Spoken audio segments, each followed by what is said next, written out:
દેશની આમ જનતા પર મોંઘવારીનો વધુ એક માર. લોકો પહેલેથી જ પેટ્રોલ અને ડીઝલના વધતા ભાવોથી ચિંતિત છે, ત્યાં હવે સીએનજીના ભાવમાં વધારો થયો છે. વાહન ચાલકો પર મોંઘવારીનો ડબલ ડોઝ ઝીંકતા ગુજરાત અને દેશની રાજધાની દિલ્હીમાં સીએનજીની કિંમતોમાં ફરી એકવાર મોટો વધારો જોવા મળ્યો. ગુજરાતમાં વાહન ચાલકોને મોટો આંચકો આપતા અદાણી સીએનજીના ભાવમાં પ્રતિ કિલો ₹2નો વધારો ઝીંકી દેવાયો છે, જેના કારણે નવો ભાવ હવે ₹88.02 પ્રતિ કિલો પર પહોંચી ગયો છે. ચાલુ વર્ષ 2026માં જ સીએનજીમાં કુલ ₹8.60નો તોતિંગ વધારો થઈ ચૂક્યો છે.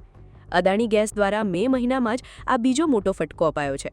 આ અગાઉ 16 મેના રોજ પણ ભાવમાં ₹2.25 વધારવામાં આવ્યા હતા.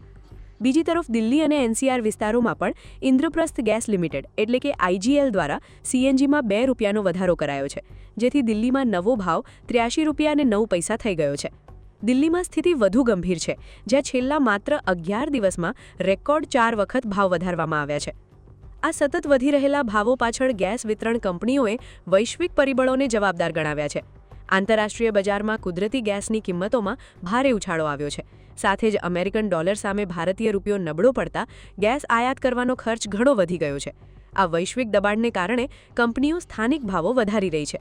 જો કે સીએનજી મોંઘો થવાના કારણે આગામી દિવસોમાં રિક્ષા, ટેક્સી અને માલસામાનના ભાડા વધવાની પૂરેપૂરી આશંકા છે, જે સામાન્ય નાગરિકોની મુશ્કેલીઓમાં બેવડો વધારો કરશે.